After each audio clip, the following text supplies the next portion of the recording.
بشیر بلور ایک دلیر شخصیت، ایک ایسی شخصیت جس نے کبھی ہمت نہیں ہاری، جس کا کبھی حوصلہ پست نہیں ہوا، ہمیشہ یہ بات کرتے رہے کہ سر کٹ جائے گا پر جھکے گا نہیں۔ بشیر بلور شہید ہمیشہ قوم کے دلوں میں زندہ رہیں گے۔ جاتے جاتے بھی وہ قوم کو ایک پیغام دے گئے، یہ سنگ گراں جو حائل ہیں رستے سے ہٹا کر دم لیں گے، ہم راہ وفا کے راہی ہیں منزل پر جا کر دم لیں گے۔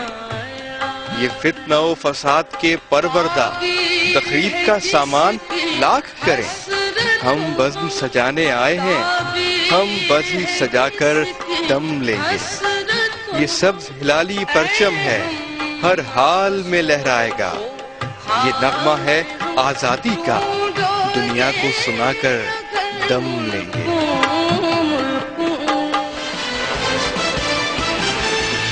السلام علیکم، میں ہوں غریدہ فاروقی اور آپ دیکھ رہے ہیں 30 منٹ۔ ہفتہ اور اتوار کے جو دن ہوتے ہیں پاکستان میں خبروں کے حوالے سے انہیں ذرا ماٹھا سمجھا جاتا ہے کیونکہ اس دن خبریں زیادہ ڈیولپ نہیں ہوتی پاکستان میں، لیکن جو ہفتہ اور اتوار گزرا کافی ہنگامہ خیز گزرا۔ پاکستان میں ہفتے کو بشیر احمد بلور ANP کے سینئر رہنما انہیں شہید کر دیا گیا پشاور میں خودکش حملے میں، اور ابھی جو ہم نے ایک پیکج چلایا وہ بشیر احمد بلور کے لیے ٹریبیوٹ تھا، کیونکہ نہ صرف وہ عوامی نیشنل پارٹی کا ایک نقصان ہے ان کی شہادت، بلکہ اس ملک کا اور سیاست کا بھی بہت بڑا نقصان ہے، اور ہم بھی انہیں بہت مس کریں گے کیونکہ ہمارے ساتھ وہ بہت ووکل تھے، ہمارے پروگرامز میں بہت شرکت کرتے تھے اور کھل کے بولتے تھے دہشت گردی کے بارے میں، ملک کے مسائل کے بارے میں۔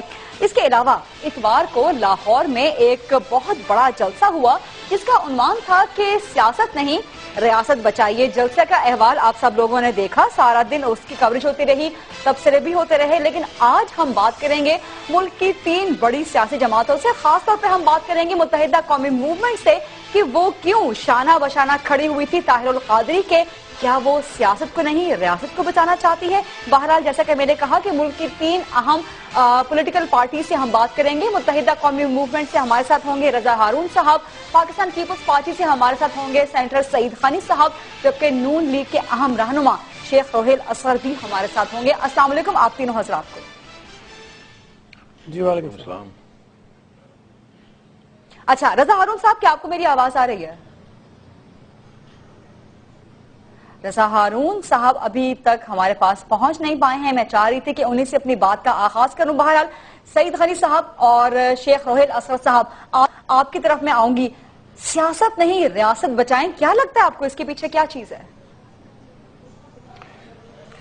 غریدہ بڑی عجیب سی بات ہے، میرا تو خیال یہ ہے کہ اگر آپ سیاست نہیں بچا سکیں گے تو یہ آپ کی ریاست نہیں بچ سکتی ہے، یہ دونوں چیزیں آپس میں لازم و ملزوم ہیں، اور اس قسم کی باتیں ماضی میں فوجی عامر کرتے آئے ہیں، چونکہ ان کے پاس اور کوئی جسٹیفیکیشن ہوتی نہیں تھی تو وہ کہتا تھے جی آئین اتنا اہم نہیں ہے، ملک زیادہ اہم ہے، تو ہمیں ملک کو بچانا تھا اس لیے ہم نے آئین کو اپنے پیروں تلے رون دیا۔ تو اس قسم کی باتیں جب آتی ہیں تو میں سمجھتا ہوں کہ تھوڑا سا ہمارے ذہنوں میں شکوک آتے ہیں کہ یہ کہاں سے اشارے آ رہے ہیں اور یہ چیزیں ساری کیوں پھیلائی جا رہی ہیں۔ سعید صاحب مجھے آپ کی آواز بھی ذرا کم آ رہی ہے، شیخ صاحب آپ کچھ کہنا چاہتے تھے اس بارے میں؟ میں اس لیے پوچھ رہا تھا کہ اگر تو سعید غنی صاحب سے پوچھیں گے مجھ سے اچھا ایسے بات یہ ہے کہ اس میں 2-3 بنیادی وجوہات آپ ذرا ذہن میں رکھیں غریدہ، کہ ایک تو اب یہ فیشن بن گیا ہے، جو آتا ہے وہ انقلاب کا نام لیتا ہے، ان کو یہ علم نہیں ہے کہ انقلاب تو وہاں پہ آئے ہیں جہاں پہ عرصہ دراز سے عام آدمی کی بات کو سنا نہیں گیا، وہاں پہ جمہوریت نہیں تھی اور وہاں پہ ڈکٹیٹرشپ تھی، ون مین شو تھا، اور وہاں پہ پھر انقلاب آئے۔ اب ہمیں راستہ وہ دکھایا جا رہا ہے جس کو راستے کو ہم چاہتے تھے کہ یہ اس وقت دکھائیں جب یہ خود اس سسٹم کا حصہ رہے۔ اب مجھے یہ میں اس سمجھ سے قاصر ہوں غریدہ کہ مجھے ایک بات کی سمجھ نہیں آتی، جو صاحبان 2002 کے الیکشن میں حصہ لیتے ہیں کیا وہ اس کو جسٹیفائی کر سکیں گے کہ وہ جمہوریت درست تھی؟ میں مانتا ہوں یہ بات 2 رائے نہیں ہے، شاید ہو سکتا ہے سعید غنی صاحب اس پہ میرے پہ اختلاف کریں، یہ میں بات مانتا ہوں کہ 5 سال میں آپ نے جو عوام کے مسائل تھے اس کو ایڈریس نہیں کروائے، یہ ٹھیک ہے اپنی جگہ پہ، لیکن آپ اس کو کیوں نہیں سمجھتے کہ یہ معاملات اس سے بہتر ہیں جس میں یہ نعرہ لگایا گیا کہ ریاست بچانا ضروری ہے، سیاست بچانا ضروری نہیں ہے، لیکن at the end of the day آپ نے کیا دیکھا ملک دو ٹکڑے ہوا.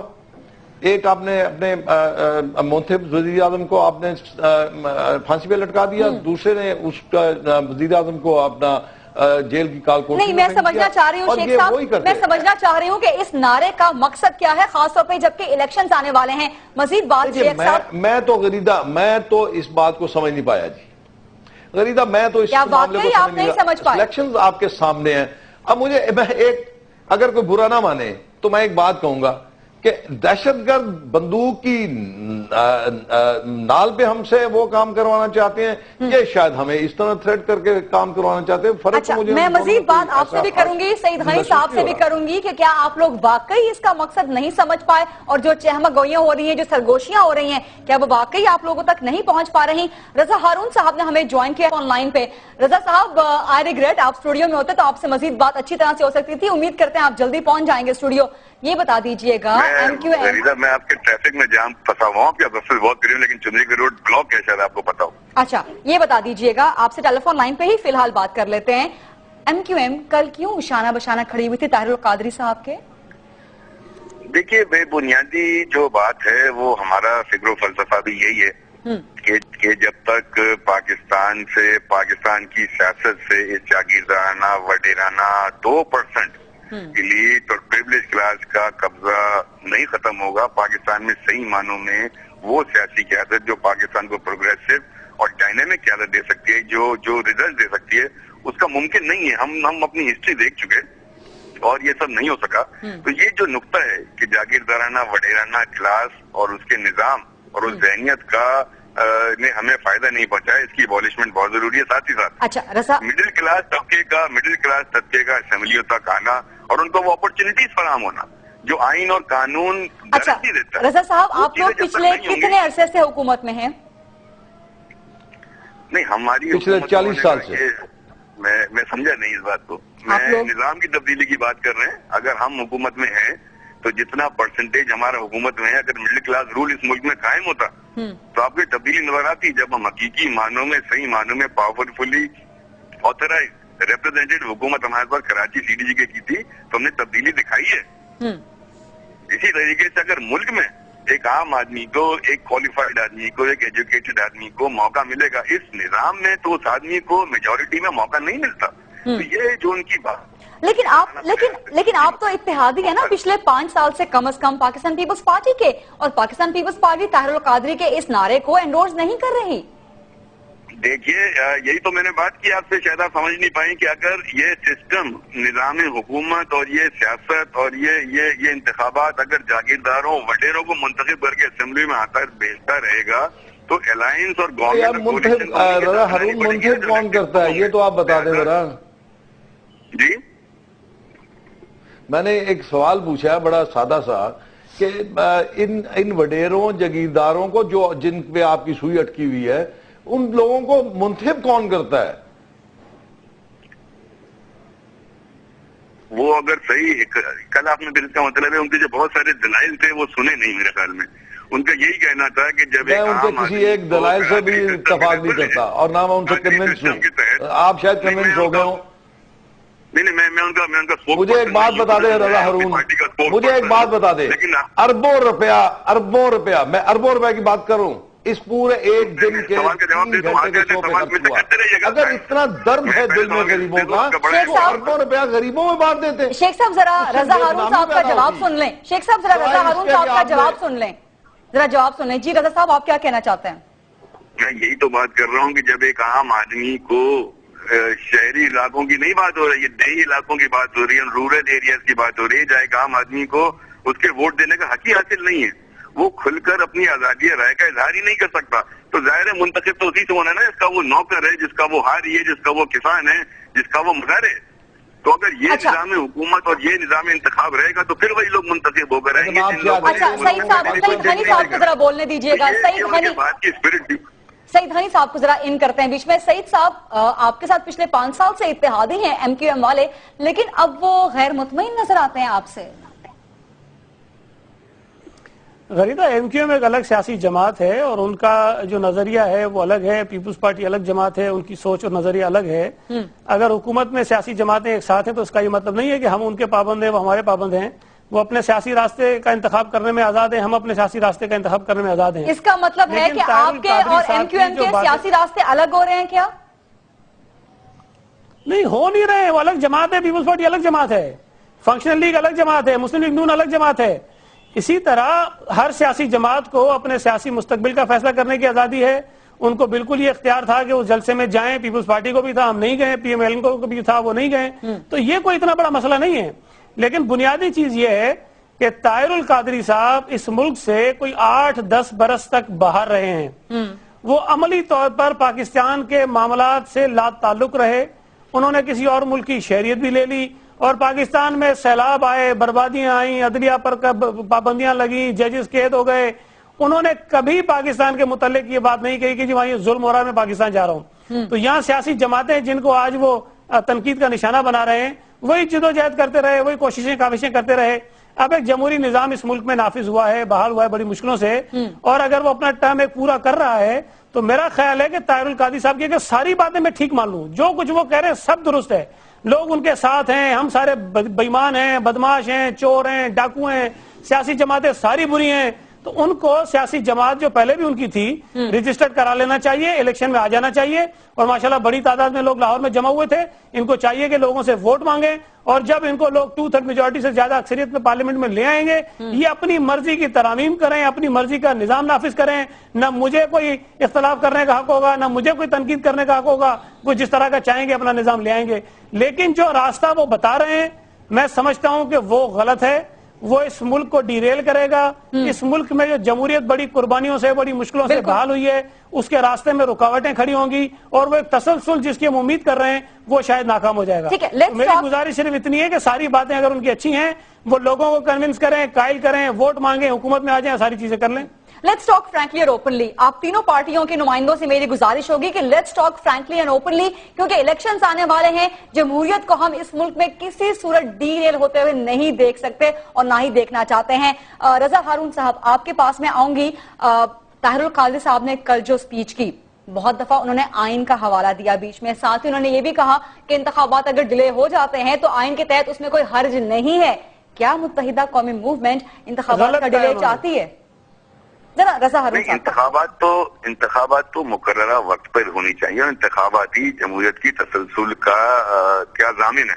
لیکن انہوں نے جو باتیں کری ہیں, انہوں نے ایک آئین کی 254 کا حوالہ دیا, جو وہ بھی آئین ہی ہے, پاکستان کے آئین کا ہی حوالہ دیا نا, اور پاکستان کا آئین کا حوالہ دیتے ہوئے انہوں نے ایک دلیل پیش کری ہے. اب یا تو اس کی رد دلیل کریں آپ کہیں نہیں آئین تو منع کرتا ہے. رضا ہارون صاحب, آئین کا آرٹیکل 244 بھی تو ہے نا, 244 بھی تو ہے کیئر ٹیکر گورنمنٹ کے بارے میں. جی 254 بھی ہے نا. نہیں غریبہ 254 کی جو میں جو بات کر رہا ہوں وہ یہ کر رہا ہوں کہ جو تشریح کی ہے نا طاہر القادری صاحب نے, جی سعید صاحب, اگر وہ تشریح مان لیں تو اس کا مطلب ہے کہ حکومت کو تو کھلی چھوٹ دے دی آپ نے, جو مرضی آئے کریں, جس طرح مرضی آئے کریں, اور اس کے بعد آپ ان کو کچھ نہیں کہہ سکتے کہ آئین کے خلاف ہے. 254 اصل میں بنیادی طور پر ایک ایسی شک ہے جس میں یہ کہا گیا ہے کہ اگر آئین کے اندر کسی کام کو کرنے کے لیے کسی میعاد کا تذکرہ ہے اور وہ کام اس میعاد میں نہیں ہوتا اور اس کے بعد ہوتا ہے, تو یہ جو تاخیر ہوگی, اس تاخیر کی بنا پر وہ ہونے والا کام غیر آئینی نہیں ہوگا. اب اس سے پتہ نہیں کہاں سے یہ تشریح نکل آئی کہ جی الیکشن آپ 1 سال آگے کر دیجئے. یہ تو کوئی بات نہیں ہے, اس میں تو کہیں اس کا حوالہ نہیں ہے. میرا خیال ہے کہ جو پاکستان میں آئین اور قانون کے ماہرین ہیں, یہ سارے لوگ اگر اس پہ بات کریں تو زیادہ مناسب ہے. طاہر القادری صاحب ایک نئی تشریح لے کر آگے, جس طرح ماضی میں ہماری عدالتیں اپنی مرضی کی تشریح کرتی ہیں. رضا ہارون صاحب, آپ کیا کہیں گے اس پہ؟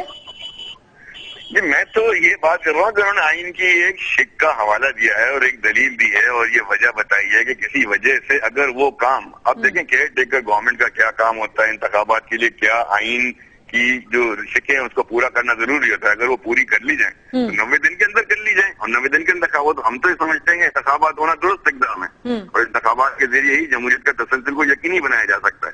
لیکن ان کی جو دلائل ہیں, اس دلائل پر اگر گفتگو نہیں ہوگی, اور میرا ویژن جاننا ہے, سعید غنی صاحب کا ویژن جاننا ہے, شیخ رویل اصغر صاحب کا ویژن جاننا ہے, اور وہ ویژن پہ ہم بات کر رہے ہیں, ان کی دلیل کے لیے کوئی بات نہیں کر رہے. ہم کو یہ بات کرنا, ہمیں تو یہ بات کرنی چاہیے. یہ رضا بھائی یہ جو الیکشن ملتوی کرنے کی دلیل ہے وہ بہت ہی عجیب سی ہے, اس میں کوئی وزن نہیں ہے. الیکشن صرف ایک بنیاد پر آگے جا سکتے ہیں, اور وہ یہ کہ ملک میں ایمرجنسی نافذ ہو جائے. سعید بھائی ایک سیکنڈ نا، یہ فیصلہ تو کیئر ٹیکر گورنمنٹ نے کرنا ہے نا. کیئر ٹیکر گورنمنٹ تو leader of the opposition leader house نے منتخب کر، تو یہ تو طاہر القادری صاحب نے منتخب نہیں کرنا. رضا صاحب، شیخ روحیل صاحب کچھ کہنا چاہتے ہیں. اگر وہ آئین اور قانون کے مطابق ان شیورٹیز اور گارنٹیز کو انشور کرا سکیں جو آئین پاکستان دیتا ہے. اچھا رضا صاحب، شیخ روحیل صاحب کو ذرا سن لیتے ہیں. وہ بھی ایک فارنر ہے، کیا اس کو یہ زیب دیتا ہے کہ وہ پاکستان کے آئین کی باتیں کریں یا پاکستان کے عوام کی باتیں کریں؟ اب میں سمجھ نہیں پایا کہ ایک چیز جو آپ کی، میں نے پہلے اپنی گفتگو میں کہا کہ جمہوریت ٹھیک ہے، مانتا ہوں آپ چلے گئے. اب دیکھیں جیسے اب رضا ہارون ایک بات کہہ رہے تھے، جگیردارانہ وڈیرانہ اور سرمایہ دارانہ نظام، تو اس کے دو بہترین بنیادی طریقے ہیں. پہلا طریقہ یہ ہے کہ عوام جب ووٹ دیں تو یہ اب بات ماننے کو میں تیار نہیں ہوں، کوئی کسی سے ڈرتا نہیں ہے. اب ہر کوئی اپنے اپنے لیے بالکل انڈیپینڈنٹ ہے، وہ ووٹ دیتا ہے اور ووٹ کرتا ہے. اور اس قسم کے چیف الیکشن کمشنر جو کہ بالکل انڈیپینڈنٹ اور جو کہ بالکل سب کے لیے قابل قبول. اچھا مجھے ایک اسٹریٹ فارورڈ سوال کر دیجیے گا شیخ روحیل صاحب، کیا آپ نے یہ سرگوشیاں، یہ افواہیں نہیں سنی کہ کیئر ٹیکر گورنمنٹ کو طول دینے کی تیاریاں، پلان بن رہے ہیں؟ دیکھیں غریدہ بات یہ ہے کہ آپ ضرور بالکل آپ بناسب فرما رہی ہیں. جب اسی قسم کے واقعات ہوں گے، جب اس قسم کی آپ باتیں کریں گے، جبکہ آپ کا ایک آپ کے پاس راستہ ہے، آپ راستہ چن لیجئے. آپ چلیے آئین کے اندر رہتے ہوئے، قانون کے اندر رہتے ہوئے آپ اعلان کیجئے، آپ الیکشن لڑیے. جیسے سعید غنی نے کہا کہ آپ الیکشن لڑیے. اگر عوام آپ کو منتخب کرتے ہیں تو آپ جو چینج کرنا چاہتے ہیں کر لیں، آپ کا کوئی ہاتھ نہیں روکے گا. لیکن جب الیکشنز آپ کے سر پہ ہیں، اس قسم کے بیان دیں گے تو پھر اس بات کو تقویت پہنچے گی. پھر کوئی یہ نہیں سمجھے گا. آپ بھلے ایک چھوڑ 10 حلف نامے لکھا دیجئے کہ مجھے کسی نے کچھ نہیں کہا، لیکن لوگ ماننے کو تیار نہیں ہوں گے، لوگ یہ مانیں گے. سعید صاحب آپ کے پاس میں ایک سوال لے کے آؤں گی. کچھ ڈاکیومنٹس ہمارے پاس ہیں جو کہتے ہیں کہ 6 اگست 2003 کو محترمہ بینظیر بھٹو نے ملاقات کی طاہر القادری صاحب سے لندن میں اور منہاج القرآن انٹرنیشنل کی لائیو ممبرشپ اویل کی. دیکھیں غریدہ، منہاج القرآن کی جو تنظیم ہے وہ کوئی سیاسی جماعت نہیں ہے. وہ فلاحی کام کرتے ہیں، مذہبی کام کرتے ہیں، بیرون ممالک مساجد بنائی ہیں، مختلف ان کے ادارے ہیں، تو اس سے تو مجھے بھی اختلاف نہیں ہے. اچھا کام ہے، کرنا چاہیے ان کو. لیکن جب وہ سیاست میں آ جائیں گے، سیاسی جماعت بنائیں گے اور منہاج القرآن کو اگر وہ کنورٹ کر دیں گے ایک پولیٹیکل پارٹی میں، تو پھر میں میرا خیال ہے جس وقت بی بی صاحبہ کی ملاقات ہوئی تھی طاہر القادری سے، اس وقت وہ پولیٹیشین بھی تھے. وہ ہمارے اتحادی تھے. یہ میری بات سنیں غریدہ، آپ کو شاید آپ نے صرف یہ خبر پڑھ لی، انہوں نے پیپلز پارٹی کے ساتھ مل کر الیکشن میں حصہ لیا. میں اسی بات پہ آنا چاہ رہی تھی. الیکشن میں الائنس رہے، میں اسی بات پہ آنا چاہ رہی ہمارے الائنس میں شامل رہے. وہ آپ نے خود ایڈمٹ کر لی. اس سے تو کوئی بری بات نہیں ہے نا، اس پہ تو میں انکار نہیں. لیکن آج اگر وہ ایسی باتیں کریں گے کہ آئین کو ایک طرف رکھیں اور کیئر ٹیکر گورنمنٹ ایک طرف اس کے ٹینیور میں اضافہ کر دیں اور لوگ الیکٹڈ نہیں ہونے چاہیے، سلیکٹڈ ہونے چاہیے، تو یہ نامناسب بات ہے. اور صرف اس بنیاد پر کہ محترمہ نے اگر ان کی تنظیم کی کوئی رکنیت لے لی تھی تو اس بنیاد پر ہم ان کی ساری جائز ناجائز باتوں کو سپورٹ کریں. تو محترمہ نے بھی ان کی سیاسی کسی جماعت میں ممبرشپ نہیں لی تھی. ان کی سیاسی جماعت کا نام تھا پاکستان عوامی تحریک. اگر وہ اس کی رکن بنتی تو پھر آپ کی بات مناسب تھی. لیکن جو ان کی یہ تنظیم ہے یہ غیر سیاسی تنظیم ہے. اچھا رضا ہارون صاحب آپ کے پاس پہ آؤں گی. 2011 کا کراچی کے بارے میں جو ہے سپریم کورٹ نے نوٹس لیا تھا طاہر القادری صاحب کے ایک بیان کے بعد، جس کے بعد کراچی از خود نوٹس کیس امن و امان کا وہ چلتا رہا. تو 2011 کا سپریم کورٹ کا فیصلہ اب جبکہ آپ طاہر القادری صاحب کو بھی انڈورس کر رہے ہیں، آپ لوگ اس پہ کتنا عمل کریں گے؟ لیکن سپریم کورٹ کا جو ڈیسیجن آیا تھا اکتوبر 2011 کا، اس کو ہم نے ویلکم کیا تھا. اس کو ہم نے یہ کہا تھا خوش آئند ہے اور اس پہ عمل درآمد ہونا چاہیے. یہ تو ہمارا آفیشیل اسٹیٹمنٹ تھا. 2011 میں اکتوبر ڈیسیجن آیا تھا. ہم نے جو اعتراض کیا ہے یا ریویو جو آج ہے وہ 2012 کی انٹرپریٹیشن پر ڈالا ہے کہ جب 2000 کہتے ہیں کہ the limitation in view of relevant laws ہو اور 2012 میں آپ وہ سارے ریلیونٹ کر دیں. ٹھیک ہے ٹھیک ہے. بہت شکریہ آپ کا رضا ہارون صاحب، بہت شکریہ آپ کا سعید غنی صاحب، اور بہت شکریہ آپ کا شیخ رخصت صاحب. یہ بحث بہت طویل ہے اور اتنے کم وقت میں اسے سمیٹنا ممکن بھی نہیں تھا، لیکن بہرحال پھر بھی ہم نے بات کرنے کی کوشش کی کہ طاہر القادری صاحب کا نعرہ کہ سیاست نہیں ریاست بچائیے، اس پہ ہماری پولیٹیکل پارٹیز آپس میں متفق نظر کیوں نہیں آتی. امید ہے کہ بہت سے سوالوں کے جواب آپ کو مل گئے ہوں گے. I'll see you tomorrow at 7. اپنا خیال رکھیے گا.